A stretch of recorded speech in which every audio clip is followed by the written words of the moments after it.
And when we can get in there and we can like get that belief system out and we can flip it around, all that tactical action that everybody's doing, it just goes so much further when you're not bringing a bad belief system to it. And so Our ever changing world calls upon the most courageous, resilient, and relentless of us to face its most extraordinary challenges.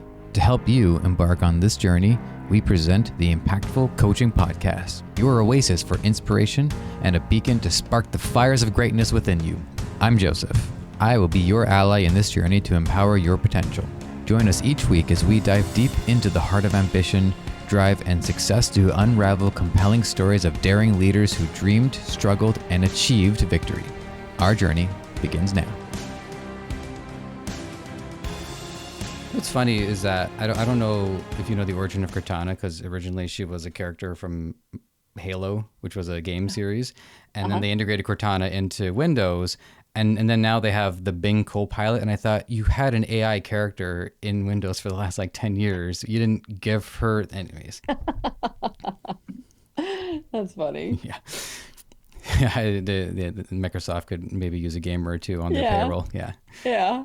All right, everybody. This is the Impactful Coaching Podcast. My name is Joseph. And as I say, I don't know, maybe 2 times, 3 times per episode, it is an honor and a privilege to be able to conduct this recording, learn what I can learn, share what I can share. And I'm here today with Jennifer Don. Your website is Jennifer Don Coaching. And first thing before we do anything else, before the icebreaker, we're actually gonna put the water in the freezer, freeze it. So this is the water in the freezer question, which is, what's on your mind these days? Has any like learning or like a clip from a TV show or anything that's been kind of like pulsating on your prefrontal cortex on a day like today? Yeah, absolutely. The idea that has been sitting on my mind for actually the last probably week or two is about a new mastermind group that I want to start. And I've just been kind of like mulling over ideas and it's there, but I don't have 100% clarity yet. And so I've just sort of been going through and mulling over ideas. We have some problems that I see and I want to solve, and I'm wondering how I can do it with this new mastermind group. So that's what's been on my mind these days. Have you? I apologize if I didn't see this in my prep, but are you currently running a mastermind or two? I am. I am. And it's funny because as a coach, some of the best and most exciting work that I do is all mindset related. Like I just love that mindset work. It's my passion to get in there, root out these belief systems that sometimes people don't even realize that they've got running. And when we can get in there and we can like get that belief system out and we can flip it around, all that tactical action that everybody's doing, it just goes so much further when you're not bringing a bad belief system to it. And so that's the idea. I'm like, like how powerful of a group could we make that like I want to call it the power hour, where it's just like for that hour where the beginning of a week where we just really get clear on that emotional garbage or yucky belief systems that we're bringing into our work that week. So that's might be more than you wanted to know, but that's really what I've just been like circling through in my head. Oh, we have yet to cross the too much information threshold on this show or in my career. I'm surprised I haven't been branded yet by a producer in the past. You know, just as a physical reminder of going over that line. But so I've actually been mulling over the idea of a mastermind as well. But this is very early on. We're not even sure we're going to pursue it. It just so happens that it was something that I had brought up in Mhm. relation to this show. And because we don't have one yet, and the thing that we were trying to understand is how much of the impetus is on the members of it to, I guess, almost in like a user-generated content approach, is how much are the users and the members of it responsible for its well-being versus how much are you responsible for its well-being? Yeah, that's a tricky line. I've done these groups for quite some time, and the idea of groups that are more member-led, it's a good idea. But then if you don't have the right members, speaking up and leading the group, then they're giving everybody bad information. And so that's why, at least in our groups, they all have to be facilitated by somebody who really can make sure that we're delivering really good, high quality, accurate information, especially in business. And so I started out before I had my coaching practice, I led a national network of women entrepreneurs, and that was my whole job with them was their accountability and their masterminding groups. And the original business model is that these small groups would all be self-led. But the problem was when you had, 4 to 6 women in a group and none of them knew what they were doing, then they all just were leading themselves all over the place. And Hmm. so when I came in and I built the structure, we really worked hard to get really good leadership so that everybody, and then everybody got better results from it because it wasn't, sometimes the groups would feel like, the blind leading the blind, and we Hmm. didn't want that. We really wanted them to feel like they were supported by somebody who knew business and knew what to do. So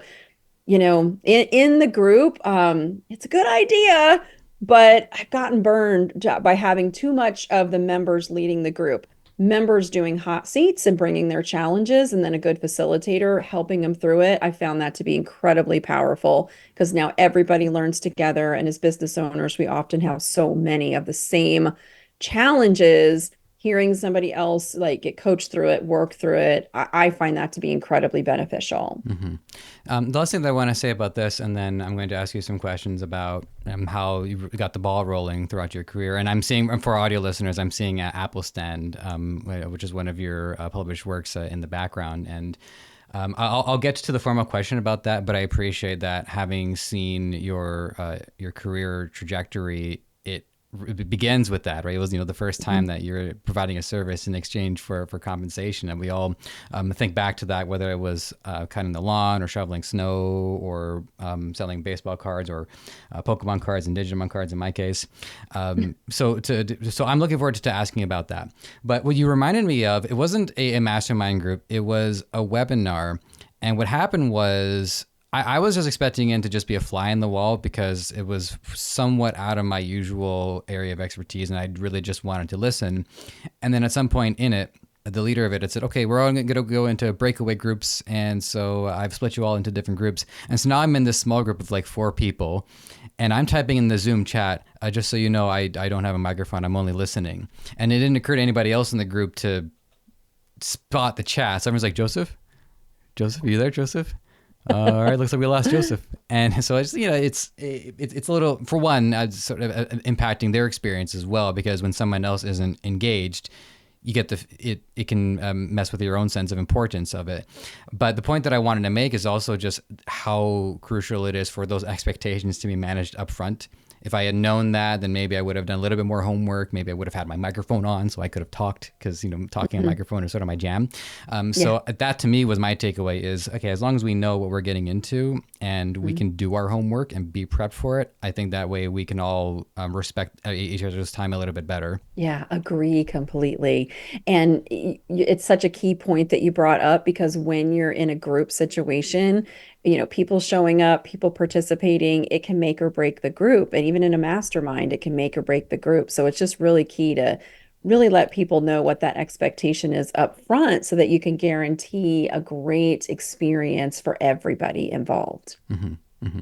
So with that, there's of course a couple of podcast table questions. Y'all know how this works. Not that I don't love asking them, but I just, as much as I love asking them, I especially love being self-aware as much as possible. So, how would you describe your role in the coaching world and your role in the professional space? How would I describe my role? Well, like all of the other many, many amazing, talented coaches out there, I feel like my role is to empower entrepreneurs. And I feel like when I help a business owner, they're going to go out into the world and make it a better place because they pay it forward, they run a better business, they run a healthier, more profitable business. And so I really feel like that is my role. And I'm sure many coaches feel the same, that it's tremendous work. I love, love, love what I do, but I feel like that the impact I have is often behind the scenes where people might be seeing what the business owner is doing on the front end. They're not so much seeing what I'm doing on the back end, but I feel like that truly is my role and how I do my own little part to change the world. Well, one thing that it's a theme that came up organically throughout the course of this podcast that I make a mission to talk about is really the challenge of human innovation, because I myself am a proponent and very much am pro AI, but I understand that as technology rapidly accelerates, if humans kind of stay static, then we're going to end up more likely being integrated into the machines than the machines being integrated into our lives, which is the goal. So I don't formally have a question for this, but I'm curious to hear what have been your thoughts on the onset of automation and AI, and how the people that you've worked with are starting to feel or perhaps fear the effects that this rapidly evolving technology is having.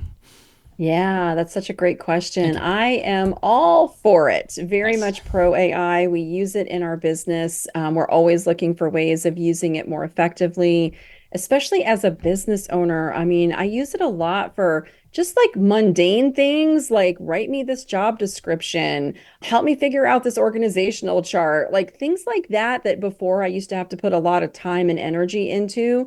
I also find that when I pop it into AI, I get back stuff that I'm expecting, but I also get back stuff that I'm not expecting. And so it helps me to think in a different way. It helps me to make sure that, oh, I forgot that. I might have missed that.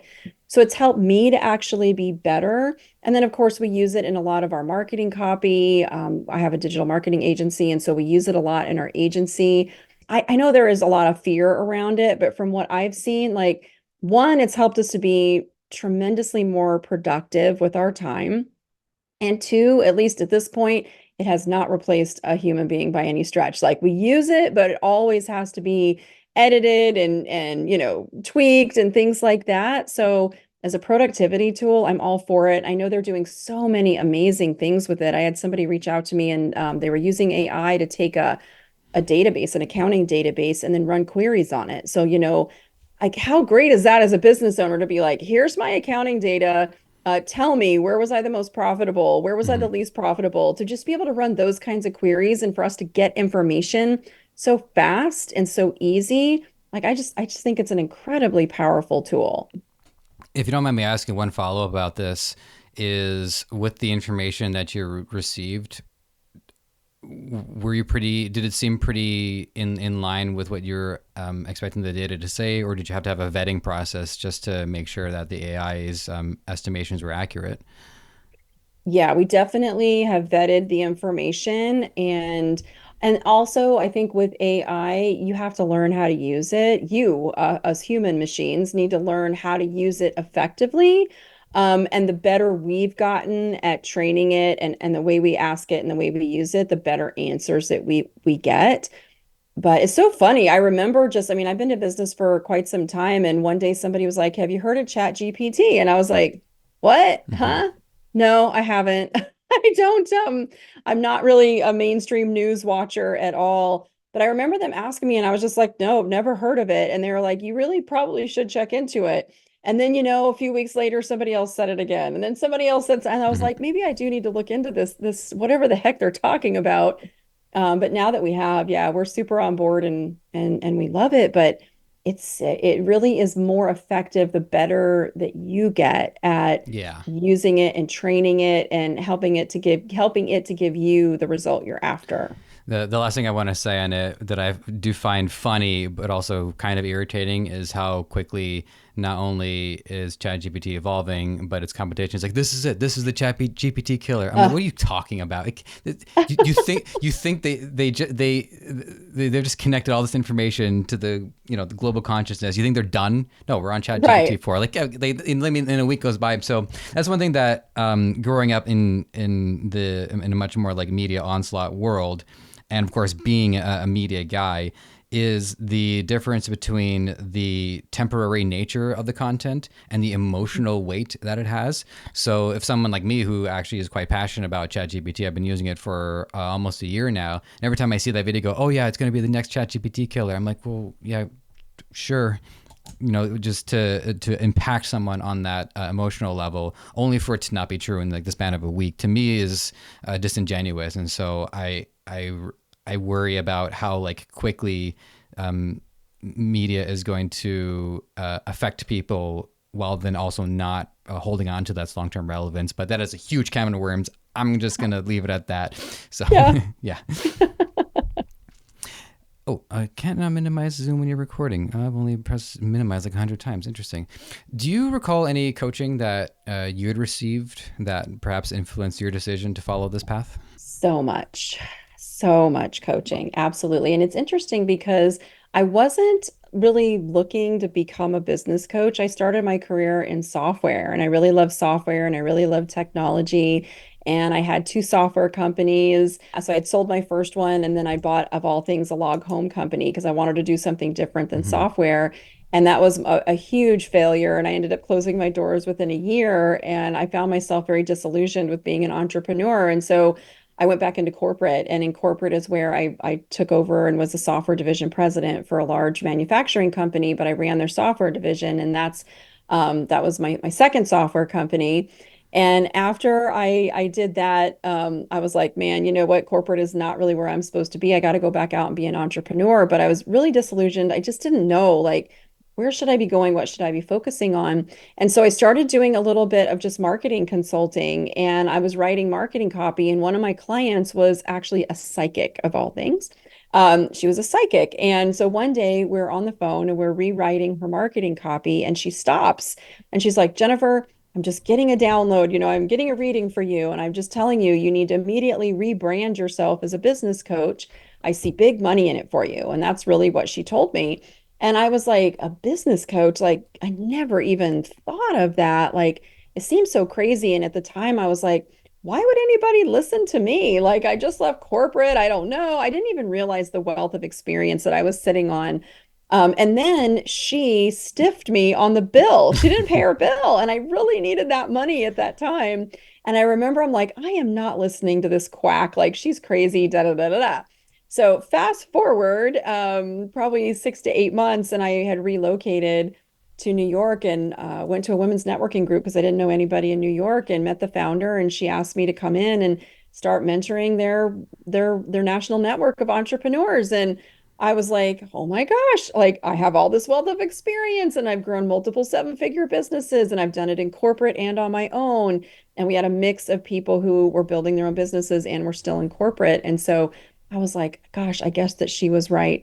And that's really kind of how I stumbled into it, was just this sort of accidental finding it and being like, wow, I really, really love this work. And then I did that for a couple years, and then my partner screwed me over because our agreement was equity in the company for all the work that I had done. And then she didn't honor the equity agreement. So I was forced to resign, and it was just devastating. But several people that I had been working with still wanted to coach with me. And so it was really, I went through that whole next phase before I really understood, hey, I'm actually supposed to be out on my own doing this coaching thing. And I had clients, I'm not like actually overnight, like had to resign, chose to resign, was devastated, had people reach out to me the next day and say, Jennifer, we really want to work with you. And I kicked it off like right away and had clients immediately.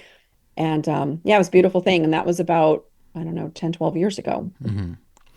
Well, one of the things that I wanted to bring into this that I alluded to earlier was that your very, very first experience, at least that you have put on your website, was selling apples. I believe the Yes. quote, to paraphrase, is whatever lemonade was sold yesterday, so now it's about apples. And you had gone from that until the point of service system with amusement parks, and then you had said that after the software companies that you'd gone into the log cabin company. And so there's a wide range of experiences in a lot of different niches. But the question that I wanted to ask is, can you recall, or do you think of any like skills or habits or even philosophies that were true about what you were doing when you were selling apples that kind of stuck with you as you've evolved and entered into these other career paths? Yeah, absolutely. So the apple stand I started when I was 8 years old, and it came from I would spend summers at my grandparents' house, and my grandparents were chiropractors, and they had a big apple tree in the front yard. And I remembered one day just sitting in the apple tree crunching away, and I'm watching all these patients go in and out of the office, and I'm seeing all the apples on the ground that were going to waste. And that's where the idea came from of, you know what, I'm going to start an apple stand. And the adults were like, well, no, no, no. Why don't you do a lemonade stand? That's what kids do. And I'm like, not this kid. Like, that is so yesterday. I am not doing that. And I did, and I started my apple stand. And I still remember the feel of those shiny quarters. I would sell like three apples for a quarter. And I remember the feeling of those quarters in my hand when people would come up and smiling and happy and buy apples from this little kid, sitting in the Mm-hmm. front yard. And I think for me, I've never lost that fascination with having an idea, taking some action, and it turned into something. It turned into money. And at the time, that was money that I wanted to like go down to the Circle K and buy candy with. And for me, that was just like freedom. It was freedom because it's like the adults could tell me no, but if I earned my own money, I could walk my little butt down the down the road and buy what I wanted.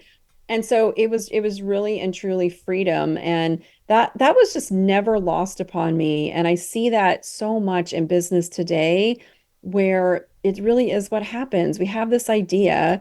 We often want to be in service to somebody else or solve a pain point, solve a problem, and we take some action and it turns into something, hopefully money in our bank accounts. And from there, we get to do so much and have such a great impact in the world. So, yeah, those earlier lessons have definitely stick with me and have stuck with me. It's part of why wrote the book around it. And in the work I do with so many business owners, it's about getting back to those original ideas that came to us, that inspired us and motivated us to take action and start our businesses. Hmm. Well, I appreciate that a lot, and it reminds me of a parable that I am I'm reminded of it once in a while, but it's come back to me having this conversation with you. It was about the fisherman who one day discovers a shiny bauble that if he put it under his tongue, it would actually reveal the location of the fish, and that allowed him to improve his fishing. I forget if whether or not he was struggling to fish at all, but suffice it to say, he was doing a lot better, and it allowed him to expand his reach. And then one day, the bauble goes missing. And even though he had been used to what life was like prior to it, with the disappearance of it, now he forgot that because he had entered into another place. And the point of it is to illustrate our reliance on things, and how our reliance on things can change our psychology. And there's a great movie called The Gods Must Be Crazy, which was also an illustration of that, when an African tribe quite literally found an empty Pepsi bottle just thrown off a plane and thought the gods gave them a gift, but because it was scarce and they all started fighting over it, one of them goes on this journey to cast it off the edge of the planet, which is just like a really, really tall cliff. But my takeaway from it was the essence of not only serving a demand, but helping people understand what new demands are or what the issues are. Because I think for a Mhm. lot of us, we just get used to how life can be, and we forget that there is room for innovation, or we forget that there is room to improve our lifestyle. And so that's kind of the essence of commercials, right? The commercial is supposed to show us what our pain point is. Someone's shoveling the driveway and, oh, is your back hurting? Like, oh, my back does hurt. That is a problem. Maybe there is a solution to it. So I just wanted to say that back to you, because that's what inspires me about business is revealing things that are in need of change, and then being able to be at the forefront of that change as well. Yeah, absolutely. It was interesting to me that the problem I saw, at least at the Apple stand, was the apples. I'm like, these Hmm. apples are the most amazing thing ever, and they're going to waste. The patients, I don't even think that they got up that morning and went, "Hey, we need to go buy some apples." But it ended up still being such a beautiful thing because they're healthy, they're delicious, they're right off the tree. And even though it was something that maybe they didn't know they needed, they still really enjoyed, my stand did really well. So it was really fun. Mhm. So, having talked to a number of coaches, I've had the opportunity and really the blessing to learn about a lot of different ways that people can be coached. So there Mhm. is some overlap with some of what you do, but I was able to find something that, to the best of my recollection, we haven't had a chance to talk about yet. So I call this segment "Save the Wiki," where the owner of Wikipedia says, "We got hacked, everything's been erased, we got to start all over again," and you are being asked, what is accountability? The point of this, by the way, is to talk about accountability coaching. But so before we get to that, I would love to hear your definition of accountability. Here we are in 2024. Yeah, it's so interesting. Accountability coaching, I think, is such an essential part of coaching. And even if you are in a coaching agreement with a life coach, a business coach, or whatever, often some version of accountability is going to be built into that. But accountability coaching on its own is really just that. Think about if you have somebody in your life that you really like and respect, and the idea of showing up and then letting them down by telling them you didn't get done what you said you would get done. That's accountability coaching. When you have this person that's in your court that you really like and respect, and you agree that these things are going to get done, and then they hold you accountable to do that. And it's one of, I think, probably the least sexiest of all the coaching, but it's probably the most powerful, truly the most powerful, because at the end of the day, if you want to get a different result, you need to take action. If you're not taking that action, you're not going to get the result. It's really that simple. So accountability coaching is really all about having that person in your corner who loves you enough to not let you off the hook, to not let you fail, to so that you are in fact taking the action that you need to take every week to get the result that you're after. So what maybe I've misunderstood all this time is the difference between responsibility and accountability. So I've seen responsibility as that if something I'm personally at fault for, then I'm taking responsibility for things that are my action. Whereas I had seen accountability as it's like what in the fallen apple story, you'd realize that something was going on. It wasn't about pointing fingers, but someone had to take that responsibility. So it's more like accountability is owning fault that's not necessarily yours. And I also realized by this and all the way that if there was a better word to use than fault, I probably would use that word. But that's part of what has why I wanted to ask you about this, is to help kind of demystify this. So is there an overlap, or is there a clear divide between what I might see as responsibility versus what I might see as accountability? Yeah, so for me, responsibility lies on the person who's in coaching because they have said this is a goal or this is an outcome or this is a result that I choose to receive, like, or I choose to create, right? Like I have this goal and I'm going to do it. And I'm taking responsibility for myself and for my goal. So accountability is really just holding my feet to the fire and giving me somebody to report to, somebody to say, hey, I actually did it.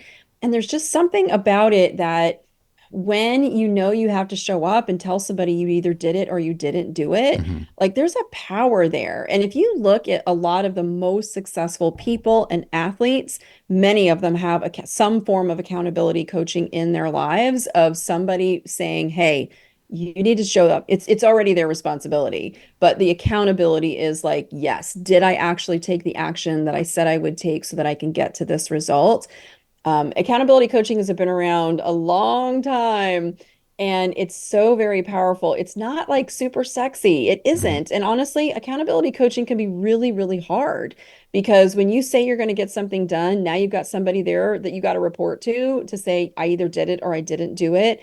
It's incredibly powerful. It's also incredibly difficult. And in fact, I'm like, I will not do my accountability coaching unless I'm really, really ready to do it. I've got to be in that mindset. I've got to be ready to take action because when you're really serious, having an accountability coach in your corner, like that's the difference between the people who say they're going to do something and don't, and the ones who do.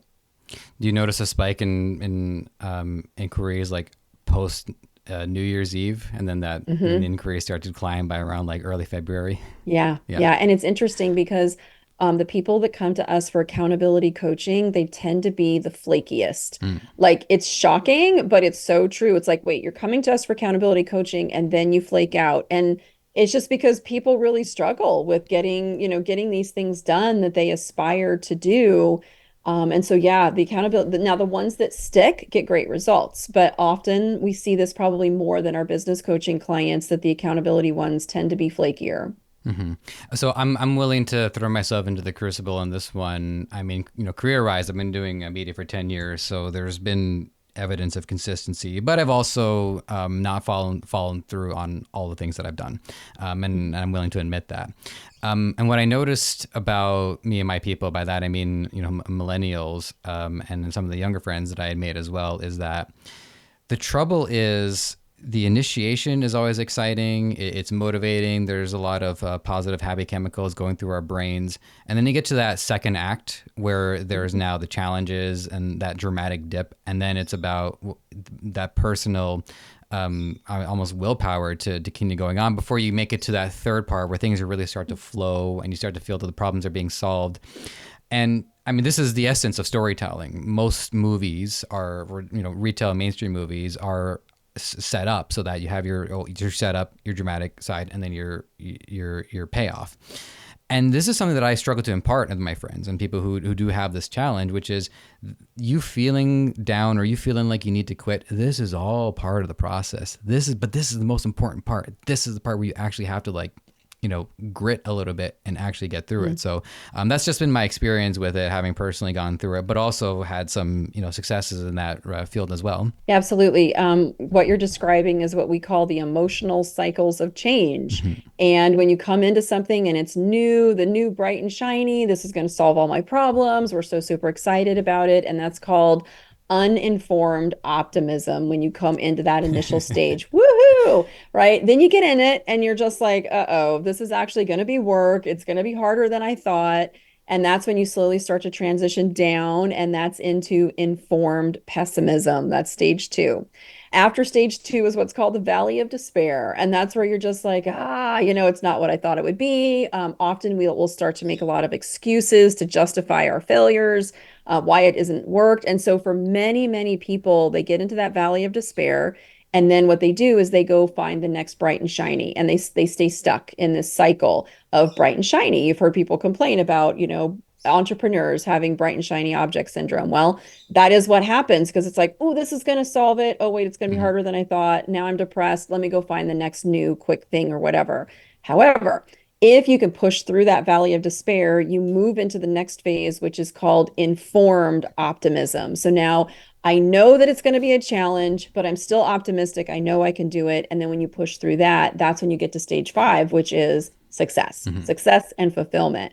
So often when we have entrepreneurs who get stuck in that cycle of bright and shiny, as soon as we educate them on like, look, this is perfectly normal, but know where you are in this cycle, so that you can push through it. You can push through the valley of despair. You can push through and do the work that you need to do and get the result because that's really where the success and the fulfillment lives. I should have expected that there was context for this. I wasn't expecting it, but I'm delighted to hear it. So what we're gonna do, just because I'm in kind of like my time management mode, so forgive me, everyone on the planet. But we wanted to talk about something in relation. So I think a lot of what we just mentioned is gonna have to do with this, which is about what happens when we hate our business. Which Inside Baseball was one of the things that we had pre-discussed going into this episode. But before I do that, my e-commerce brain has been activated for this episode because one of the things on your website is about like the world's best planner. Oh, Now, I just yeah. this is gonna for those of you who are just listening, there are some visuals that you're missing out on, but you find us on YouTube. So let's see, there's one planner, two planners, three planners, four planners. And then there's a whole bunch of Oh, other ones that I haven't reached for, but believe me when I say I have at least eight. Now, one of them I use on a day-to-day basis. Some of these are more like this one has got anime on it. So whenever I'm like going to like a speaking event or something like that, and I'm taking notes, I like to have my favorite anime on there just in case somebody else is into yeah. it too. I've been using planners for the last 10 years, and they serve for a lot of purposes. They've obviously served for planning. It's been a great way to have that extra peace of mind because I also use my calendar system Mhm. as well on my phone, on my computer. It served journaling as well.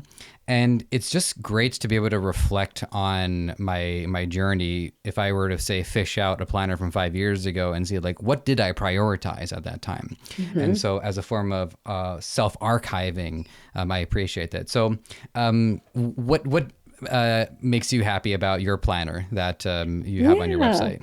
Absolutely. So my planner is called Best Planner Ever. And the way that it came out, I launched it in 2015. And when I had been with the Women's Networking Association, they had a planner too that I used. And because I was with them, I kind of had to use it, but it never really worked that well for me. And so after I left and I went back out on my own, I had all this stuff all over my desk. I had my vision book, I had motivational quotes, I had my $10 appointment book from Walmart that I was using, just all these different things, sticky notes everywhere. And it was just kind of a mess. And so I was like, you know what? I'm just going to sit down. I'm going to create something. And so I worked through it until I created a full daily planning page because I just couldn't put my whole life in one little box.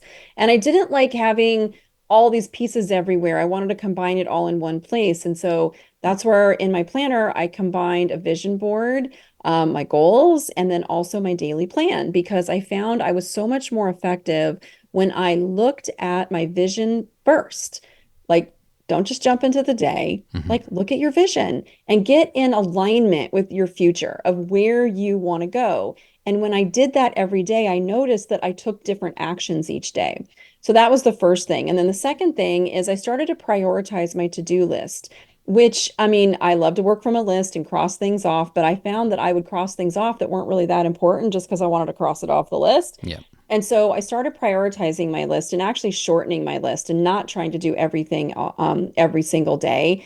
And so an A task was a task that will move the needle on my goals. And often, if we really pay attention, we'll see that an A task for us, it might intuitively seem like it's important, but it's not always. And in fact, often it's something we will procrastinate. So, for example, your business owner and cash flow is tight, going out and doing your collection calls. Like, that's what's going to get the money in. That's your A task if you need to have more money in, but we will find reasons to procrastinate it or working on our sales, following up on our leads.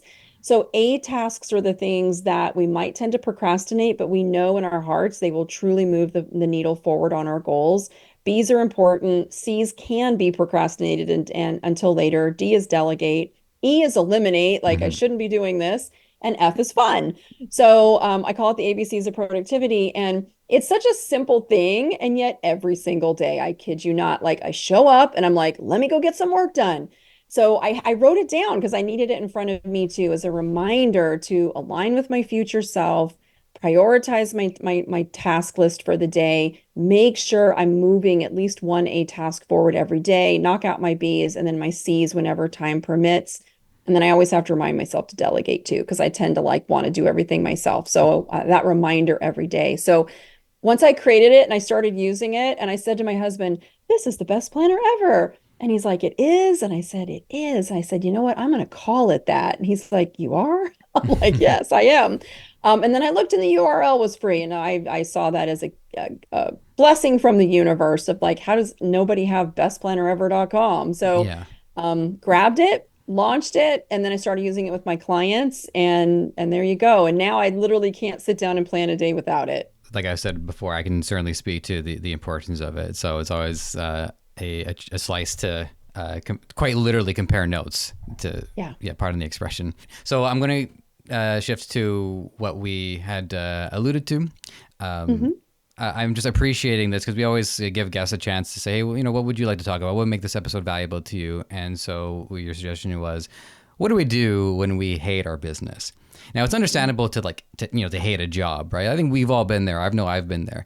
But a business, something that we built from scratch, say it ain't so. So, what experience are you drawing from? Have you gone through this, or something that clients have gone through that you've noticed just has come up in aggregate so many times that it bear discussion? Yeah, absolutely. So to date, I've helped well over 50,000 business owners. I've worked with a lot of different people, and I've had multiple businesses myself.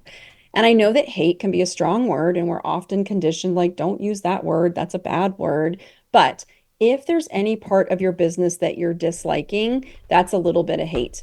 And so we've got to bring some truth in here because there could be a little bit of a lot of different pieces of your business that you're like, I don't really love that. I don't really Mm-hmm. love that. And what happens is that we're carrying all of this dislike around, aka hate, and it's in our bodies and it affects our mental health. It affects our physical well-being. And I've been a business owner for long enough and helped enough to know that there have been plenty of times in my business where I'm like, I am not loving this, and I'm going to get on LinkedIn and I'm going to find a job right now, and I'm getting out of this, and I'm not going to do it anymore. And I know there's people that are listening right now that can resonate with that, even if they never told anybody, or, other business owners asked them, "How are you?" And they smile and we say we're fine, and we're not fine. And things in the business are really not great. And then we feel like we have to carry the weight of all of it alone because we're the ones that everybody's looking to for answers. And we feel weak if we ask for help. Yep, speaking from experience, has happened many times, and I've coached so many around this too. So I know it's a very real thing. And if you look at the stats, 75% of all business owners struggle with some kind of stress, anxiety, depression, isolation. And I feel like it's time for us to really start having a conversation about this. Stop smiling when we're dying on the inside, and let's talk about it. And let's do what we can do to actually rekindle that love and get back into our love, our joy, our passion because it's totally there. And yeah, and we can do it. We can. So, like I've done before, I like to put my personal stake in this as well. So it's I can't say the name of my idea because I feel like if I say it, then Cortana's going to hear it, and then she's going to register the domain, and then I'm going to have to spend tens of thousands of dollars for it. So sorry, guys. Um, but having done media for so long, I never formally contextualized it as like an agency or firm or company. It was always just me, and then the idea to do this had just gotten more and more resonant in my mind. Where like I have it written down tomorrow to go ahead and register the website and all of that. It wasn't like I had to change anything per se. Like I wasn't didn't have to like alter my business, but I think what you had talked about early on in our episode about how you had all this experience, but you didn't have someone contextualize it for you in a way that made sense and gave you the confidence to go forward and share that with others. Is that one day it just kind of struck with me that no, I think I've actually built up enough experience for this. So the joy, it wasn't coming from, okay, I'm changing my strategy. I'm going to get into textiles. I'm done with this industry. It was about, I think I need to see more of my own worth, rather than feel like what I had done wasn't worth anything. So that's my thoughts. Having talked to you and just having pondered over this while I was preparing for the episode as well. So I'm not I'm not sure if people necessarily have to redo everything. Like I don't know if it's about molting our skin and just going on a new path. Maybe it is, maybe it isn't, but I really think a lot of this is just like frame of mind. And the formal question that I want to pose to you is, in your experience, maybe it's personal, maybe it's client related, but have you seen that the issues were actually outside of the business circle and that it had only been manifesting in there? So just some examples of that might be it's personal issues, maybe it's family issues, maybe it's grief, maybe it's in like another job that is causing stress. So it is possible that as entrepreneurs, our businesses are our own creation and we're dictating the rules. So we might have this struggle where we're applying negativity to it that comes from somewhere else. So has that been something that you've spotted? Yeah, absolutely. That has Mm-hmm. been a theme, and I've seen stress coming from every direction you can possibly imagine for a business owner. But I want to take one thing that you said that was really important when you were kind of grappling a little bit with your own worth, okay? Your own worth. So let's just I don't know you or the Sure. story, but this is a common one I think a lot of business owners struggle with, of knowing their worth and knowing their value. So let's just say that you're taking a belief system in where you don't really know your worth. And so because of that, you're not charging your value. And so when you're not charging appropriately, all my business owner friends listening right now, you know what happens. Then your profitability starts to take a hit. Then you don't have the funds to hire the right team. And so now you start having people problems because you're hiring people that, are cheap, but they're not really getting the job done very, very well. Then you start like those problems then start getting bigger and bigger and bigger. But the underlying issue is a belief system of not really knowing your worth and charging your worth. So we're talking about belief systems at the very beginning. So great job, Joseph. You just brought us all the way Thank you. back around to that. So Appreciate it. now we've got a belief system that we're bringing into our business, even if we don't realize that it's running. It is running, and what we're putting out is what we are getting back. And so something like that can actually be causing us to make different decisions, make different choices that are causing a lot of stress in the business. So when we identify that underlying belief system, we get rid of it, replace it with a new one. Now we start to like, oh, wait a second, I actually do love my business. This was my inspired idea. And I created this from a good place. But it was like something like that, like a yucky belief system that was in there that's actually the culprit that's causing the trouble. Mm-hmm. Well, I appreciate that, and one thing to I guess be aware is that having done like 50 episodes, I've had the really the honor and the joy to listen to a lot of different coaches talk about a lot of these subjects, but come at it from different angles. So just to name drop, it was my episode with Lauren Fogelman, who really helped me realize the importance of our worth and communicating that. And so what I wanted to express with you and the idea of my formally registering my media empire, quote unquote, was that that's what I got to do to communicate the value. But my realization in talking to you was it wasn't about communicating that value to other people. We'll get there. It was about Mhm. communicating the value to myself, which is something Yes. that I had to do. And the fact that now it's coming from a more like a guttural place, a more organic place, rather than I feel like I'm like trying to hypnotize myself into it, was just something that I hope a lot of people are having a valuable takeaway from that. There was one other thing that you had said, because I'm a bit of a syntax junkie, because we talked about hate can be a very powerful word. And so when we dislike something, it's like a derivative of hate in the same way you have like derivatives of core colors. Like, our core colors are red. Oh my God, how do I not remember this? Red, yellow, blue. Yeah. Hmm. And so, whereas mahogany and fuchsia, pink, these are all derivatives of something.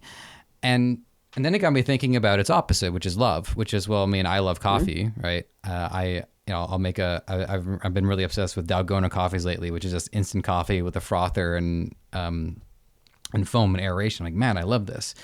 And it's the same thing, is that love, it comes up in very small ways. Sometimes it's Hmm. just a couple of coins of love. Sometimes it's entire bill. Sometimes it's a check in cash in love's name. And so I think that's something that I want to take away from this too, is just to remember, just be aware that hatred is powerful. Even when we split it into quarters and are only dealing with micro hatred, it's still something that can add up, and even in that granular effect. Absolutely. And whatever we put our focus on, it does expand. And so when we start to have these areas of our business that we're hating. We are. Even if it's a Yeah. little bit of dislike, we're hating, right? And then we focus on them. It's like, oh, I really don't like that. I'm not a coffee drinker. I'm a tea girl. But just for everybody's sake right now, like if you think I hate coffee, and I do, I hate coffee. I don't like the smell. I don't like the taste. I don't like anything about it. Okay. But when I think about I hate coffee, feel that in your body. Like it feels dark. It feels heavy. It feels kind of yucky. But if I flip to I love tea, and I do, I'm a tea drinker. I love tea, all kinds of teas. And when I think I love tea, it just gets lighter. It gets better. And so part of this, like where we're putting our focus, is so key. And it's often so easy to just flip a little switch between focusing on what we hate and instead what we actually love, and focusing on those elements of our business that we do love, making those bigger. And then the things that we're not really liking so much, now working on a plan to either get them off our plate, do them better, bring somebody else in, like whatever that takes. But it really does step you back into love. We're big lovers over here at Jennifer Dawn Coaching, and we even say that with a lot of our clients. Like we don't want the result through force. We want to get the result through love. And when you step into love, it just feels a lot better. You're more naturally motivated. And we even bring that into our accountability coaching of getting people to naturally take that next step, by cleaning up some of those belief systems and working more in love and less in hate. I've always wondered what it feels like to actually have a new synapses form in my brain, and because that actually sound, I don't want to get into it because we're running out of time, but suffice it to say that has actually been very helpful to just it's think about the Aikido in our own heads, which is redirecting energy to the right place. And also, I also like I do enjoy tea. This is the chamomile tea that I have There you before go. before recording. It just helps keep the nerves from going too overboard, right? So Yeah. part of the pun, but I'm a very utilitarian. I'll work on that. There's a better version of it. Okay, so I only have you for a couple more minutes, and then I got to let you go. But a couple of things just to wrap this up. So you've taken a couple of businesses into the seven-figure status as per your website, and are working on a third. Were there any consistent laws or habits or patterns that you noticed that all three of them had abided by that propelled them into success? Yeah. So I didn't know this earlier on. I always showed up. Always. I always did the work, always. Never dropped the ball in that sense, but sometimes I would do more work than was absolutely necessary. And so, getting coaching, like I never asked for help earlier on, but now I kind of ask for help all the time. And it just shortens the curve so much than trying to like go it alone. So really it's just, show up, do the work, but also ask for help, because there's so many people out there that can shorten your curve and will save you so much time, money, and energy. That has just made, I think, a huge difference. And then remember, we all have the same 24 hours. So Anytime I'm tempted to make an excuse of like, oh, I don't have the time, it's like, well, you know what? There's people out there who have the same amount of time as you and they're figuring it out. So it's not a Hmm. time problem, it's a you problem, Jennifer. I always remind me of that. So those were a couple of things of just really making sure that I manage my time really, really wisely, ask help and show up and do the work. Fantastic. And what would you say are the challenges that you're currently facing on a day-to-day basis? And what would you say is your outlook for the next 5 years? Yeah, so right now, as I mentioned, I'm trying to figure out this mastermind Right, group of right, just yes. like, what do I want to do? But right now, let's see. The only other challenge is probably around my time of just scaling the company, doing it in such a way that I can still be very hands-on with our clients. I have a team of coaches and making sure that they're trained in my different methodologies. And so I'd say like any business owner, just those day-to-day like scaling issues that we all have, those are probably the on the forefront of my mind the most. And let's see, in 5 years, I fully intend to be doing a lot of what I'm doing right now. To be honest, it's taken me a long time to get to this place where I really love the business model. It's really solid. We've tried a lot of different things. We found what works. So I really just see myself doing a lot of this, maybe just on a bigger scale and Mhm. serving even more people in 5 years. Excellent. Well, there's always more to unpack, but as you can tell that I'm on time management mode, so I am just going to zen and say thank you. So one of the things that people don't know, maybe they know about me, maybe they don't, is that I make a rule is not to book too many recordings in a week. It's to avoid the transactional nature of them, and it's just to make sure that when I talk to somebody, I can think about it beforehand and then think about it afterwards. And so some of the stuff that we discussed today has been very helpful for me personally, and I hope that the audience finds that as well. With that, would you care to let the audience know where they can find you online, and if there's any last bits of like a rock that we forgot to unturn, feel free to state it. But otherwise, just let the audience know where we can find you. Absolutely. You can find me on my website, which is jenniferdawncoaching.com. And on the website, there's a contact form that we actually answer if you fill out. There's places there you can schedule a call. You can grab my books. You can learn about all of our different kinds of coaching. But Jennifer Dawn Coaching is the place to go, and you can find all of our stuff there. And thank you for having me on the show today. I hope that there were some things that were said here that resonate with the audience. And I just like to leave it with, it's one thing to listen and be like, hey, that was really, really cool. But you don't get the result if you don't take some action. So just take one action step from the show today, and you can totally do it. Brilliant. Well, thank you again, and to my audience and to everyone involved in making this possible. Thank you to each and every one of you.